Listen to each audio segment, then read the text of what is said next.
on in, everyone. Come on in because we are here to review one of my favorite shows that's out right now, and it's called Heart and Hustle. We are on episode 3, y'all. And I'm trying to remember what they are calling this video. Let me see. They are calling this episode Cutesy and Demure. I don't know what I'm going to retitle it. You'll know once I put my thumbnail up. I'm just going to go through the episode and whatever comes at me, that's what's going to be the title of the video. I don't know what it is right now, but I'm going to tell you this. It was very, very, very interesting. Very interesting. I mean to tell you, it's getting so interesting, this group of women, where you're having this crossing over of people's past and people's present. We also get to meet Chloe's new man, 15 years difference. Basically, this is no different from the Demi Moore, Ashton Kutcher story with a little bit of a twist. And we all know how the Demi Moore and Ashton Kutcher love story unfolded after several years. So I'm kind of predicting the same with Chloe, but we're going to get to that.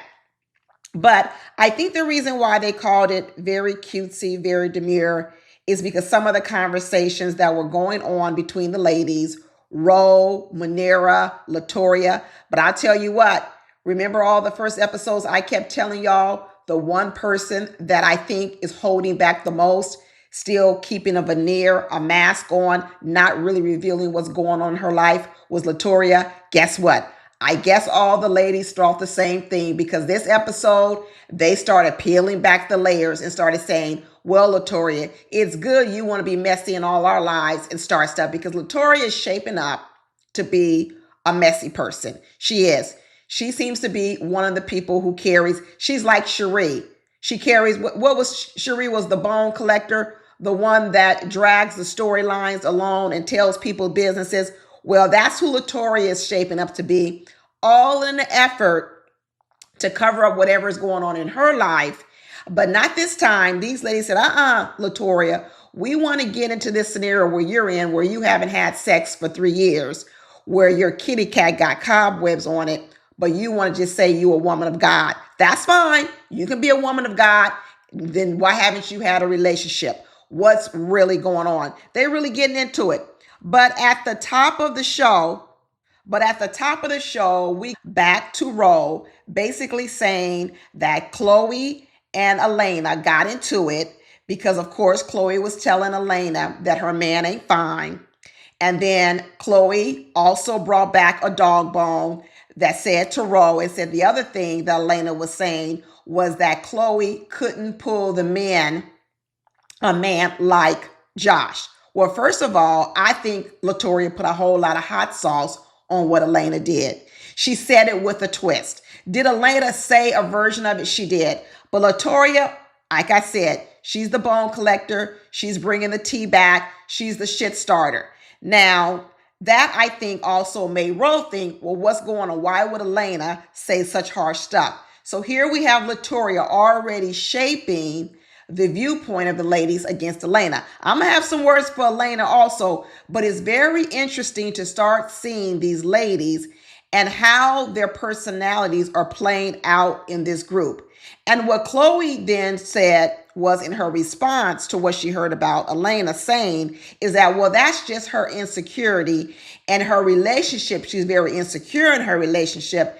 And that's what it's saying when I hear she said that. Nah, Chloe. We're going to get into a lot of this, y'all. It's so much going on in this episode. So if you like to go deep, you might like this video. If you don't like when I go deep, you may not like it, because a lot of the stuff that's bubbling underneath, it's a lot. It is a lot going on. But Latoria decided that she was going to go to the spa because Labrina has this beautiful spa, and she invited all the ladies to the spa. Well, she didn't invite all the ladies. She didn't invite Elena and Chloe, because what Labrina said was, I wanted to have a nice event. I didn't want any drama at my place of work, my business, because like she said, she has a high standard. And she said, the standard that I have for my business right now, with what's going on with Elena and Chloe, I don't think they could meet my standard, so they're not invited. It was very interesting to see Labrina draw such a boundary so soon. It was a lot of ladies wouldn't have been able to do that in that moment, but Labrina drew the boundary. She drew a real boundary. But when they were there at the spa, it gave Labrina a chance to talk one-on-one with Latoria, and she went right in. She said, wait a minute, who was this man at the rodeo that came up to you? And that's when Latoria finally started to have to reveal some stuff about her own life. And that's when she said, oh, he's a man that I work with. You know what I mean? But then she says, my ultimate desire is spiritual. I want a man to cover me in prayer. You see, what Latoria is doing, she's using God as her excuse on why she hasn't connected with the man. Because what she's saying is none of these men are covering her in prayer. That's great, Latoria. I want you to have a man that covers you in prayer, but there's also other things about a man that you should desire. So I don't want you just to start using your excuse that the reason why you haven't found yourself in a relationship is because no man can cover you in prayer. Because what that does, it takes the focus away from what you could be doing differently, you see. But I see you, Latoria. Like I said, Latoria got a mask on her that she doesn't want you to see her, and she wants to feed you what she wants to feed you, and she wants you just to accept what she says and then go away. Well, Labrina said, girl, your kitty cat got cobwebs on it, and what I'm going to need you to do right here and now is call Devin. I was surprised that Latoria agreed to call Devin. Devin's the guy that came up to her at the rodeo, but she called him. Well, she's on this show, so she got to do it. So anyway, she calls Devin, and she says, hey, Devin, what you doing? He says, oh, nothing. He says he's working a lot. He got a lot of things he's doing, blah, blah, this, blah, blah, that. And she says, you know what? You've been working a lot and you sound like you could use a break. Maybe we can get together and have a drink. Okay, Latoria, that was a smooth little line, the way you transitioned from taking what he said he was working to now you want to have a drink and you want to set up a date. So, in the end, she said, okay, when are you free? And he said, well, I can't do it this weekend or because I'm busy or something. And then next weekend I'm gonna be out of town or something. And then my birthday weekend. So what Kevin did was Kevin put her on the back burner for almost a whole 3 weeks. Kevin has already friend zoned Latoria. Let me tell you something. Once you've been friend zoned by a guy, you can't get out of the friend zone. So although I admire that Latoria is stepping out, trying to initiate a date with Devin, and that took courage from her, she's starting the flirting with the wrong man. You can't flirt with a man who's already put you in the friend zone. It's too late. You got to flirt before you're put in the friend zone, because the reason why you were in the friend zone is because you didn't know how to flirt and you didn't know how to appeal to him. So although I commend Latoria for stepping out and doing that with Devin, it's not going to work out. She's already in the friend zone. It's too late. It's like, trying to get a job interview with a job who's already told you, oh, we don't want to hire you. It's too late. You're not going to convince them to hire you. And even if they do say, fine, we'll hire you, they're not going to pay you top dollar, because what they've already told you is, I don't really value you in that way, so I'm not going to value any time with you. They're going to pay you less. And so what Devin is saying, that's fine. We can go out and have a drink if you want to buy me a drink for my birthday party, but I'm not interested enough to move you up in the timeline. I'm going to put you behind my work, my other birthday celebrations, and my travel. And so therefore, I'm going to put you out for 3 weeks. 3 weeks, I'm just talking about going down to a local bar and having a drink that might take 30 minutes to an hour. You don't have time for that in your whole until 3 weeks. Nah, you've been friend zone, Latoria, friend zone. So I admire Labrina for helping you. Good for you, Labrina. But I wouldn't start with Devin. She's already in the friend zone. It's too late. Now, here's another thing as we start getting going with Latoria. Now, one of Latoria's storylines later on, she starts talking about how growing up as a dark-skinned woman and a big woman, she's had to navigate conversations pretty tricky, because a lot of people out there in the world view her as a threat. They tend to label her as too assertive, too aggressive, because she's big in stature. She's got dark skin. I got it, Latoria. I got it. I understand what you're talking about. But what I'm really concerned about, Latoria, is that she's not actually taking any ownership of some of her own behavior. And it was very interesting that Latoria had a whole storyline that when she was younger, she was bullied a lot, and people challenged her because they looked at her as a big girl and a dark-skinned girl, and they looked at her as a threat. And so therefore, with those two combinations, they came at her pretty hard, and therefore she was bullied a lot. I found that very interesting because now what you have is you have a smaller petite girl, Munira, who is saying, hey, listen, Latoria, when you tell me I look young, that I look 11 years old, although I'm 40 years old, when you start making jokes about apple juice and that because I don't drink alcohol that much, you keep framing me as a little girl as if I'm not a grown woman. She's telling you it's irritating. What she's telling you, Latoria, is she feels bullied.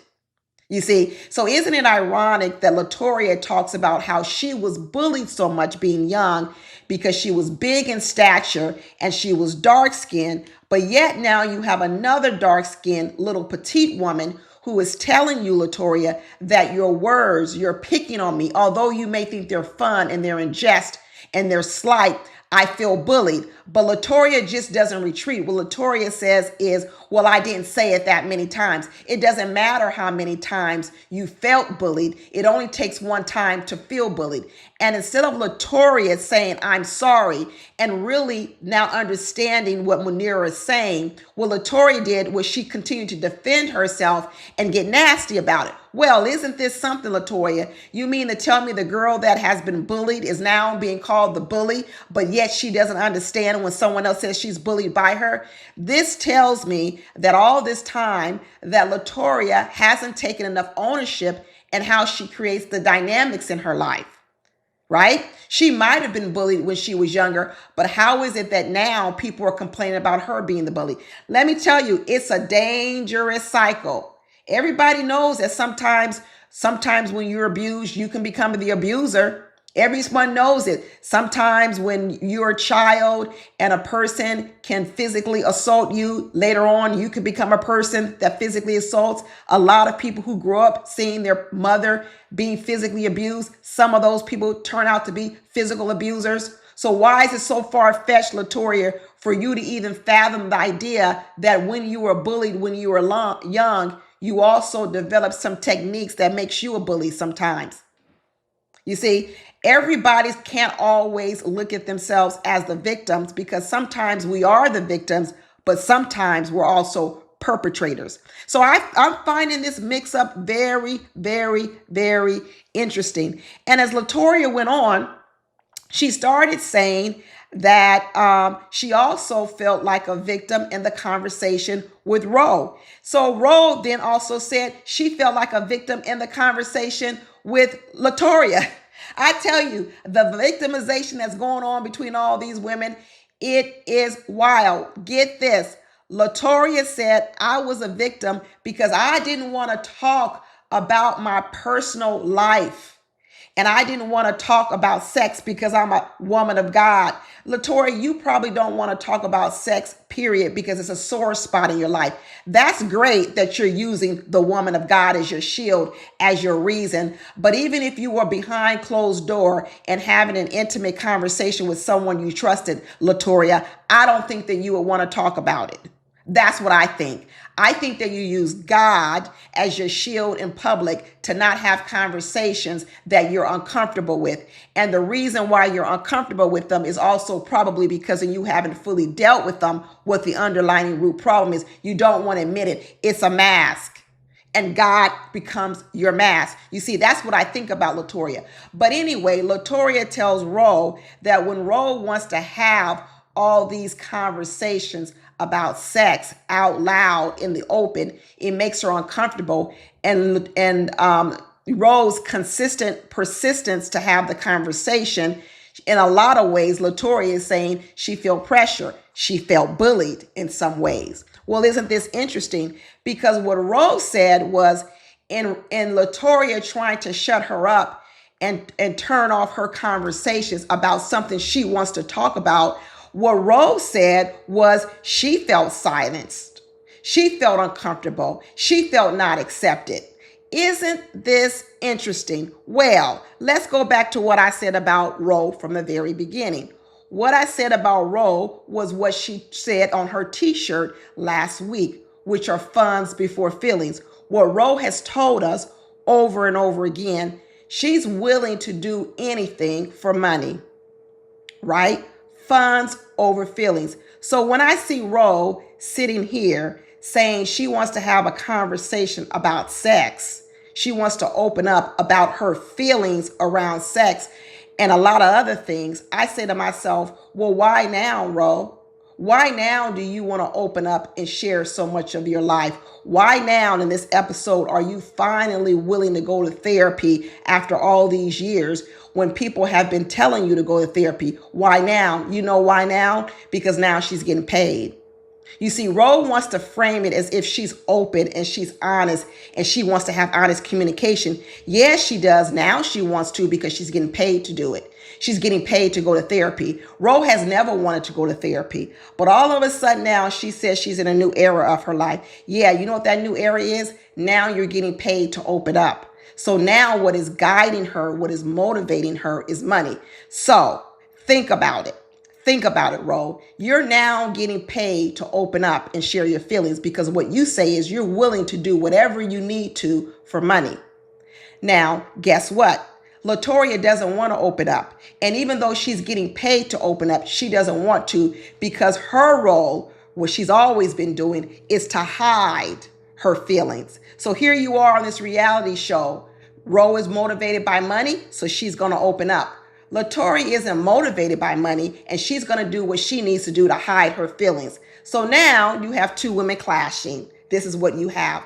But Ro is on the wrong, she doesn't have a foundation because Ro is trying to say that Latoria is making her feel bad about opening up. No, Latoria is not doing that to you, Ro, because you never wanted to open up anyway. That's not Latoria's fault that you feel bad because this is why you strayed away from opening up in the first place, Ro. You don't want to talk about your feelings. You don't like to talk about feelings. You're only doing it now because you're being paid. And now, even though you're doing it because you're being paid, now you're blaming Latoria for your feelings of feeling inadequate and overexposed. That's not Latoria's fault. Your problem is you don't feel comfortable talking about your feelings, period. You just told us funds over feelings. And so now that you got to talk about it because you're getting paid to talk about it, now all those negative feelings are coming up and now you blaming Latoria for your negative feelings. No, you always had negative feelings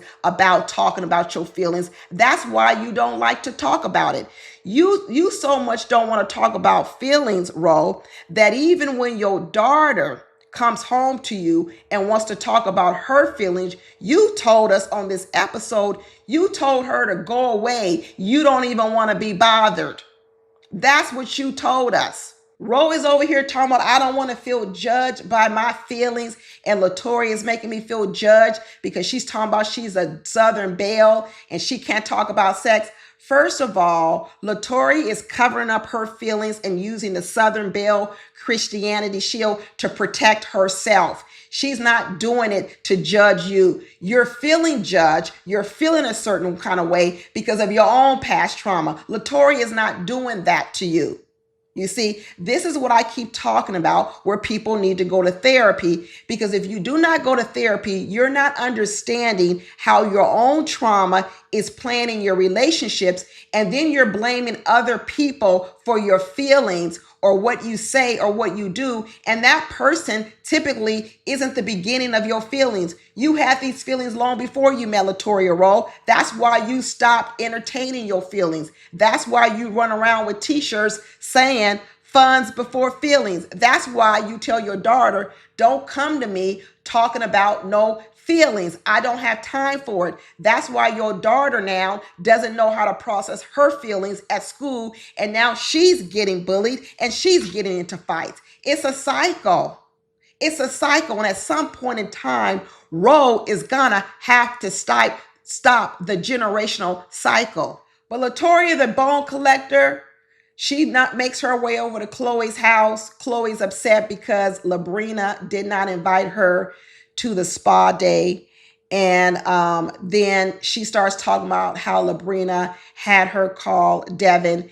And the minute that Latoria told Chloe the story that she secured a date with Devin 3 weeks away from today, Chloe said, that is not a win. Thank you, Chloe. I told everybody that Chloe is a friend all women who have problems dating needs to have, because Chloe will point out to you that's not a win.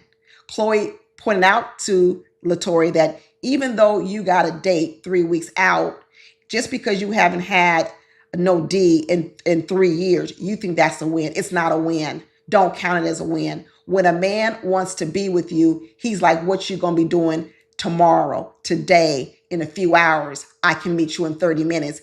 And Chloe was the one that had to point out to Latoria, that's not a win. But she didn't get it. She's just so happy that she even got a date in 3 weeks. And to be honest with you, I'm not for sure that date's gonna happen. If you behind so many other events like that man put you behind, more than likely when that time comes, that man is gonna have something else that he needs to do besides go get a drink with you. It's not gonna happen. But during this time, Latoria is telling Chloe how she was triggered by Ro because of her dark skin and big girl. She was labeled aggressive and a bully. And she says she doesn't want to be silenced and not understood. You see what I'm saying? You see what I'm saying? So in one way, Latoria is saying she grew up in a world in which she was silenced and not understood, and people saw her as the aggressor. And then here she is in present day, 2025, and you have another woman standing in front of her saying, you're not listening to me. I don't like the jokes. I don't like the insinuation. I don't like any of it. Please stop. And Latoria can't stop. So what Latoria experienced, she's now dishing it out.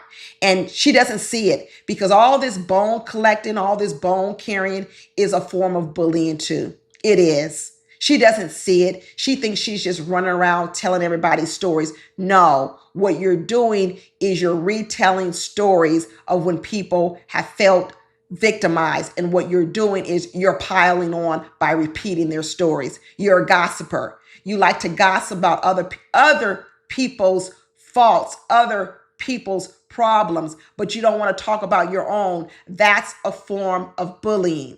But Latoria doesn't see it. Latoria tried to tell Ro the same story. I don't know why Manera feels bullied by me. Ro kept saying, yeah, you know what? Because people always talk about my big booty, but I didn't care. Right, Ro, because we know you don't have feelings. You bury your feelings and your funds over feelings. So that's fine. Then Latoria can go over there and bully you about your booty because you don't care. You hide your feelings. You're tough on the outside.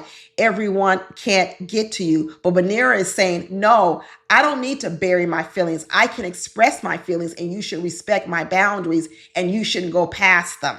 And when Ro was talking to Manera about it, Manera said, yeah, I understand, Ro, that you may be much tougher with me when it comes to protecting your feelings because, yeah, sometimes I see you with RBF. And Ro said, what you mean RBF? What do I look like? RBF, arresting B-face. But finally, Ro decides now that she's going to get paid to go to therapy. Finally, she's going to get paid to discuss her feelings because that's what it's going to take for someone to pay the bill and give her money for it. She finally decides, I'm going to go to therapy and I'm going to talk to the therapist about what's going on with me. But she has a lot of apprehension about it. She don't really want to go. The only reason she's going is because it's part of her job now. That's it. And so the therapist said, you know what, Ro, we only got to talk about things that you're comfortable with talking about. Well, that's going to be a problem, therapist, because she's uncomfortable talking about all her feelings. How are you going to not move her to being uncomfortable? No, I don't agree with that. If you just make her comfortable, then she's not going to grow. See, talking about her feelings is uncomfortable. She's going to have to start getting comfortable with the uncomfortable because I understand maybe you don't want to pour down her throat. You may not want to push her into the pool at one time, but the idea that you can go to therapy and stay comfortable is a misnomer. If you are so comfortable in therapy, then you're not being challenged. So if Ro want to get up here and be so comfortable, she ain't got to talk about her feelings. She's not going to get nothing out of therapy? Nothing. All she gonna be doing is paying money. And we know she ain't gonna pay no money because, like I said, Ro don't pay money to talk about her feelings. She gonna have to get paid to talk about her feelings. But the therapist started off asking her a good question. I often ask the same question to any client I have. It says, what do you hope to gain and get out of this? And Ro says, I want to have someone to talk to about my business. Like, girl, money? This is what you came here to talk about, money, your business? So once again, we're going to talk about your business life. We can't talk about your feelings. That's fine. We can start wherever you want to start, because I'm going to tell you right now, just like the therapist told her, you can start wherever you want to start, but in the end, they all going to end up at the same place, because all these worlds collide. Your motherhood, your business life, your friendships all collide. So if Ro, you're more comfortable talking about business, funds before feelings, let's start there. But in the end, we're going to still get to your feelings. So in the end, you still going to get uncomfortable. You're going to get uncomfortable. Ro is sitting around here talking about everyone is so busy. I don't have anybody to talk to about my business life. Maybe because everybody don't want to talk to you about business, right? Ro says she puts everyone before herself. I don't believe it, Ro. I don't believe that you put everyone before yourself, because you just told us that when your daughter comes to you and has something to talk about, you told her, get out your face, you tired. You do not put other people before you. You don't put anyone's feelings before your own. You are money focused. So I don't understand why she is believing this story. She says she feels as if she's not able to have feelings, but she says she puts career is everything to her. So wait a minute, Ro. You're blaming people for you not being able to express your feelings, but you just said that your career is first. Are you listening to yourself? You were saying that the most important thing in your life is career, but then you're blaming other people because they don't allow you to have feelings. Even sitting here in the therapist's office, and the therapist said, you can start and we can talk about any subject you want to talk about. And did you pick talking about your feelings? No. You know what you said? I want to talk about my business life. So you a victim of your own self, basically. That you're a victim of your own self, Ro. Then she said, after my daughter comes to me and wants to talk about her feelings, and I snap on my daughter and tell her, get out of here. I'm too tired to listen to you, Sophia. And now she feels bad because her child is now suffering because her mother has no emotional capacity to even hear her child's feelings, because her mother hasn't even gotten in touch with her own feelings. Then she feels bad. And then what Rose says is, but at least I apologize to my daughter and I tell my daughter I'm sorry. She says, I never even got no sorry when I was younger. Now we get into a Ro. Now we finally getting into a Ro. So Ro, when you were younger and you were trying to open up and talk about your feelings, you were taught not to open up about your feelings. And no one even told you sorry about treating you that way, raising you that way, interacting with that way. But now that you've grown up, you're doing the same thing to your daughter. And then you tell her to shut up. But what you're saying is, at least you once notch above your own mother or your own family. And at least now you have the wherewithal to go back to your daughter and say you sorry. But guess what? You already inflicted the damage on your daughter. What good is it to punch a person in the face and say, sorry, I hit you?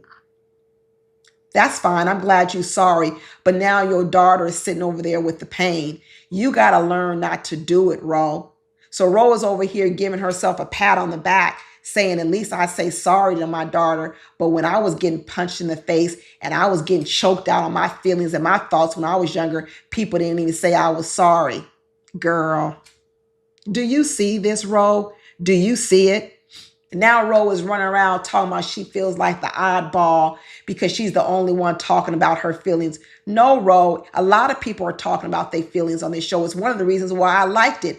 The only person who was really trying to hide was Latoria, but she's exposed now. But here's the problem, Ro. You've somehow made it feel as if you the only one putting it out on the table. You the only one opening up. And that's not true, but that's how you feel. I get it, because for you it's so much harder. You see, when it's really hard for a person to open up, even when they just do a little bit, they expect a big old applause. They expect a big old pat on the back because they've done just a little bit, because they're used to doing nothing.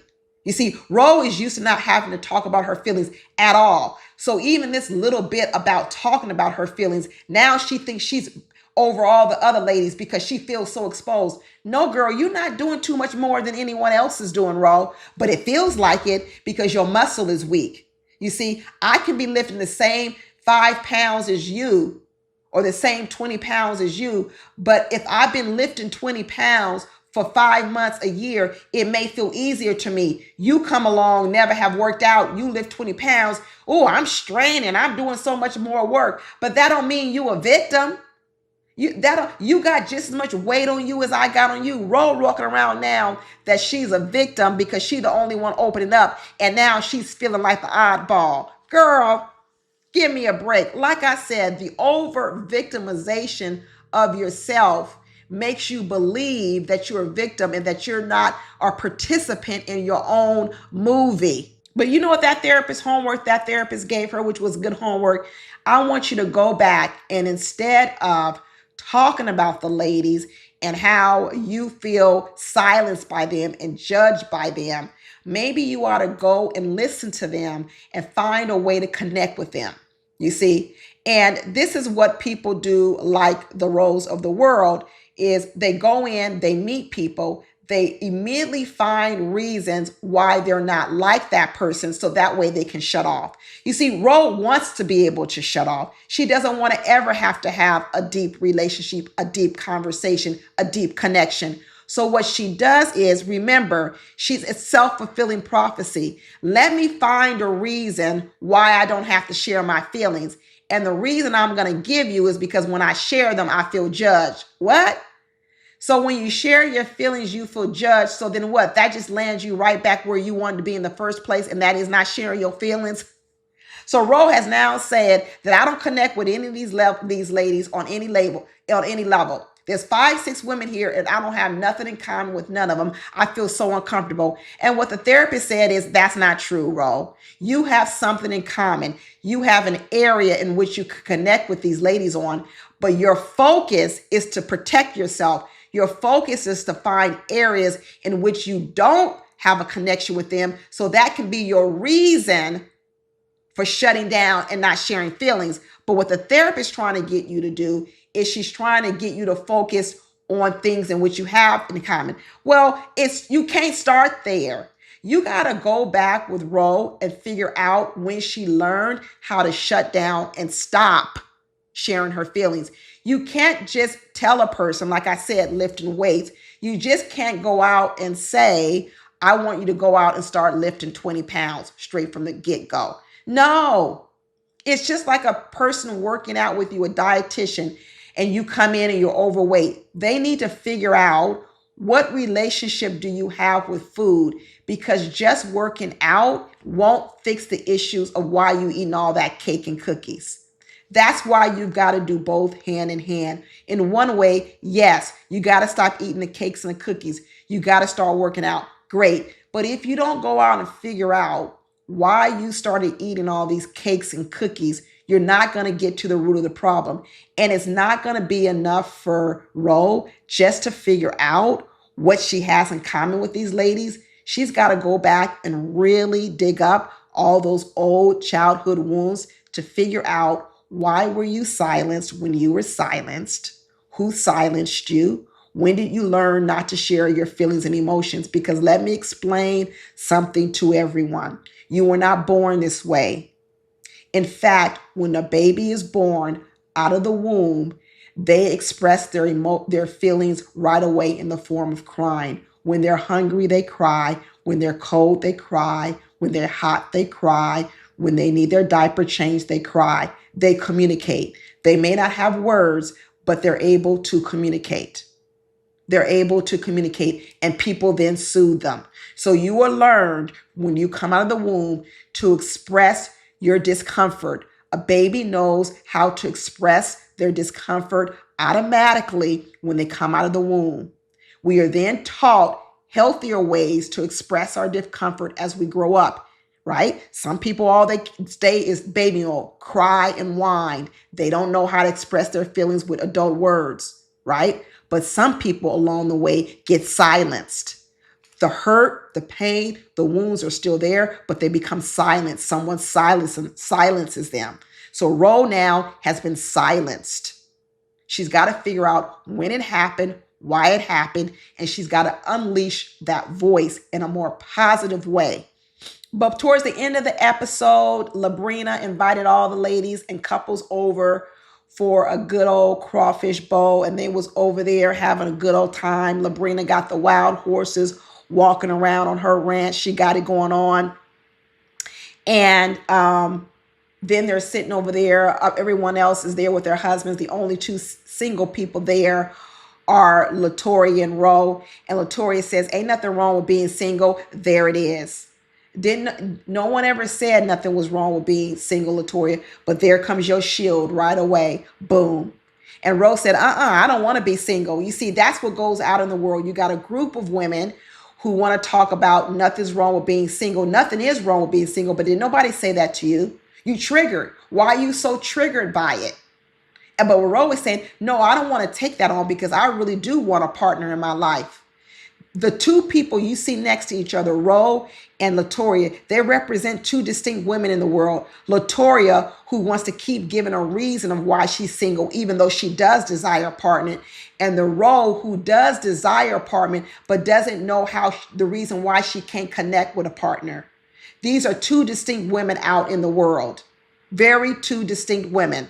But Chloe shows up with her man, Jordan, and everyone says, well, we now understand Chloe, the reason why she was calling her man fine, because he's good looking. He's a Nubian prince. He's tall. He's dark. He's handsome. And Chloe said, everybody's jaws dropped. Look at what I'm out here pulling. So, Elena, when I told you that Josh ain't fine, I said it. I said what I said. And I want you to look at my man, and he's fine.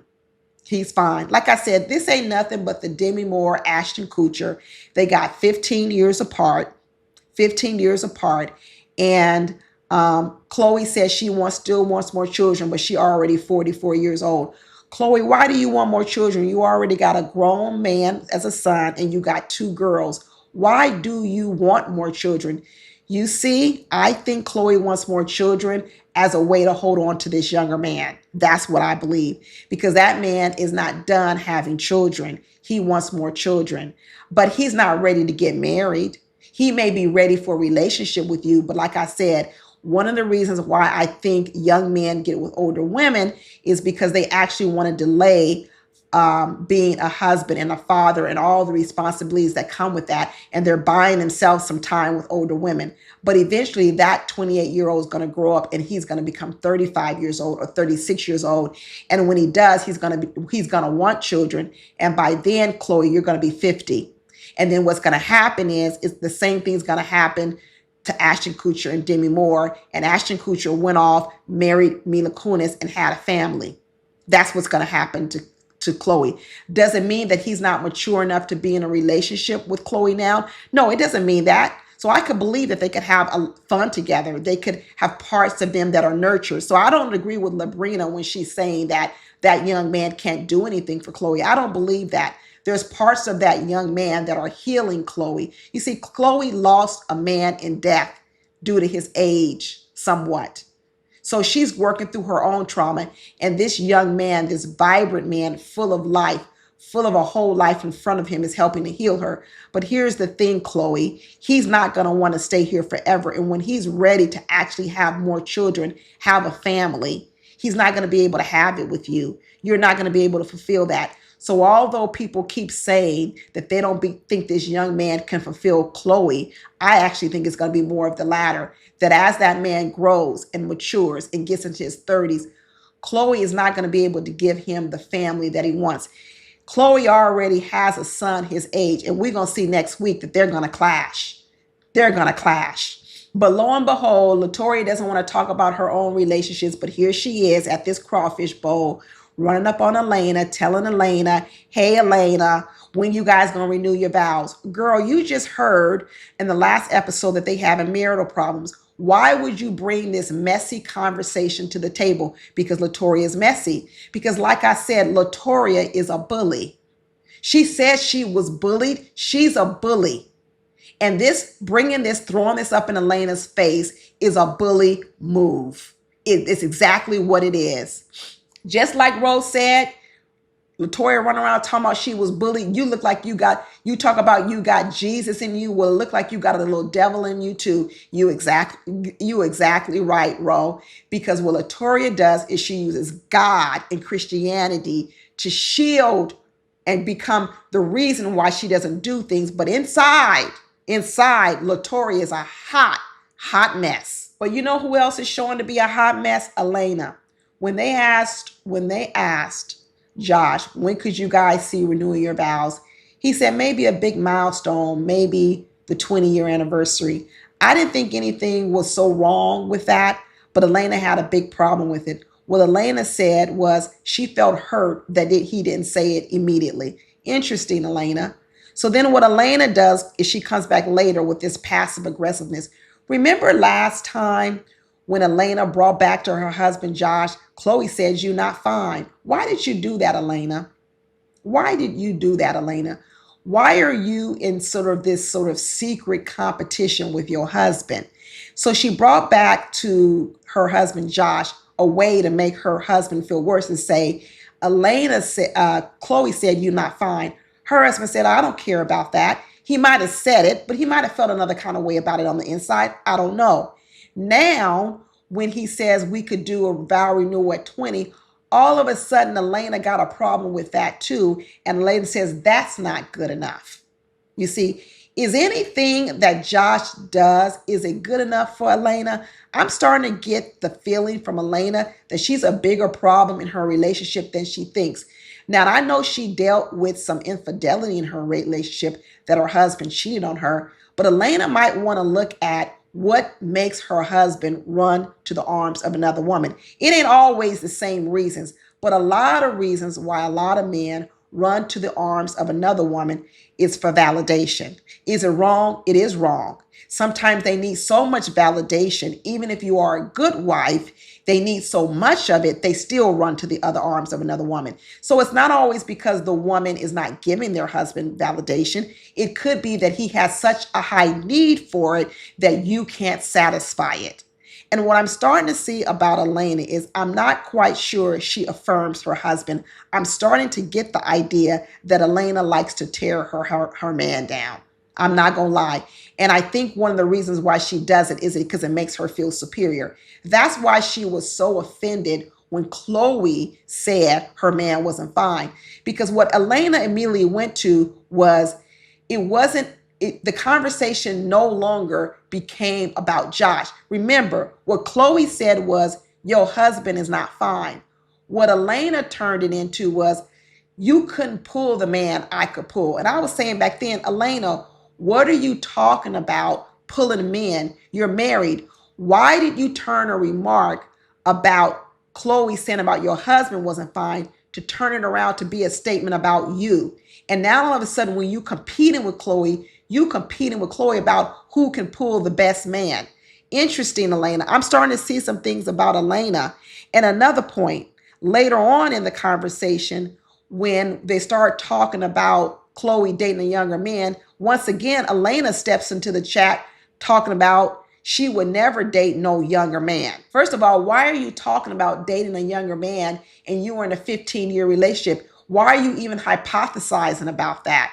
Because once again, she's in competition with Chloe, right? And then when she sits over there and starts talking about Chloe's man, saying, how old are you? 28, where you look 35. Why does Elena like to tear men down?